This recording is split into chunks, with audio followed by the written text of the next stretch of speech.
5월 둘째 주 구역 모임 소그룹 성경 나눔입니다. 오늘은 레위 지파의 역할과 의미라는 제목으로 민수기 3장 1절부터 13절까지 말씀 살펴보겠습니다. 먼저 흐름을 살펴보겠습니다. 1절부터 4절은 아론의 아들들에 관한 이야기를 합니다. 이들이 제사장의 임무를 맡았습니다. 제사장은 레위, 고핫, 아므람, 아론의 순으로 그 혈통이 이어집니다.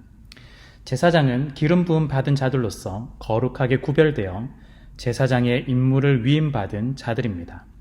혈통에 해당된다면 모두가 해당되겠지만 아무리 혈통이라도 거룩하지 않으면 제사장의 임무를 맡을 수가 없습니다. 아론의 아들들 중 나답과 아비후는 다른 불에 제사를 사용하여 죽임을 당했습니다. 따라서 엘르아살과 이다말만이 제사장의 역할을 감당할 수 있었습니다.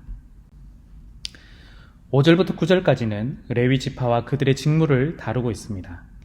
레위 지파는 세 가지를 해야 합니다. 하나는 아론의 지도 아래 제사장을 돕는 역할, 두 번째는 백성들이 제사를 드리러 나올 때 안내하며 돕는 역할, 세 번째는 성막 기물을 제작하고 관리하는 역할입니다.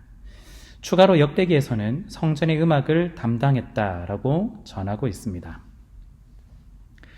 11절부터 13절까지는 레위인과 첫 태생의 구별에 관한 부분입니다. 출애굽 당시 10번째 재앙으로 이집트의 많은 마다들이 죽었습니다. 그러나 양의 피를 문설주에 바른 이스라엘 자손은 마다들을 잃지 않았습니다.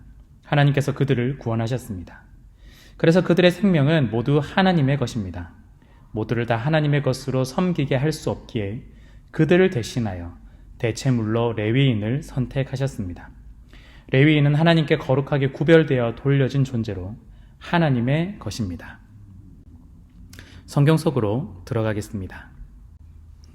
먼저 첫 번째 질문입니다. 제사장은 어떤 사람들인가요? 제사장은 혈통이 전부가 아니었습니다. 아론의 혈통을 따른 나답과 아비후는 거룩하지 않은 다른 불로 제사를 드리다 죽임을 당했습니다. 따라서 제사장은 기름 부음 받은 자로서 거룩하게 구별되어 제사장의 임무를 위임받은 자들입니다. 이들만이 제사장의 임무를 위임받아 하나님께 제사를 드릴 수 있었습니다. 두 번째 질문입니다. 레위 지파는 어떤 임무를 맡았을까요?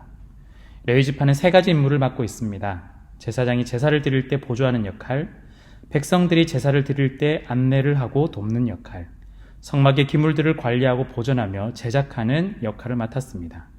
역대기에서는 성전에서 음악을 담당하는 임무도 맡았다라고 전하고 있습니다. 세 번째 질문입니다. 레위인은 왜 하나님의 것일까요? 출애굽 당시 어린 양의 피로 마다들이 구원받았습니다. 그 생명의 주인은 하나님입니다. 그러나 모든 마다들이 다 하나님께 제사 드리는 역할로 부를 수 없기에 레위인이 대신하여 하나님의 소유가 되었습니다. 하나님은 레위인을 거룩하게 구별하여 자신의 것으로 삼고 하나님만을 예배하며 섬기게 부르셨습니다. 삶을 향하여 들어가겠습니다. 먼저 첫 번째는 하나님께서는 우리를 하나님을 섬기는 자들로 불러주셨습니다.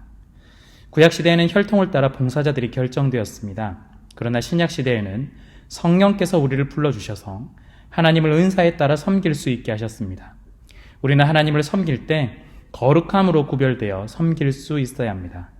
나답과 아비후의 사건을 타산지석으로 삼아서 하나님을 예배할 때 어떤 자세와 마음, 태도로 임해야 하는지 살펴볼 수 있어야 합니다. 우리는 거룩함으로 구별되어 하나님을 예배하고 섬겨야 하겠습니다. 두 번째, 우리는 하나님의 소유, 하나님의 자녀라는 사실을 기억해야 합니다. 구약에선 레위인을 두고 하나님의 소유를 섬길 수 있는 역할을 주셨습니다. 오늘날 신약시대에는 성령께서 우리 가운데 오셔서 우리를 하나님의 자녀, 하나님의 소유로 만들어 주셨습니다. 예수님께서 마다들로 하나님의 소유로 대제사장으로 섬겼던 것처럼 우리도 예수님의 길을 따라가야 합니다. 우리는 죄의 소유, 죄의 종이 아닙니다. 우리는 그리스도를 통해 새 생명을 얻은 하나님의 소유, 하나님의 자녀입니다. 하나님의 소유, 하나님의 자녀로 하나님만을 섬기며 예배하며 살아가야 하겠습니다. 이상으로 5월 둘째 주 구역 모임 소그룹 성경 나눔이었습니다. 감사합니다.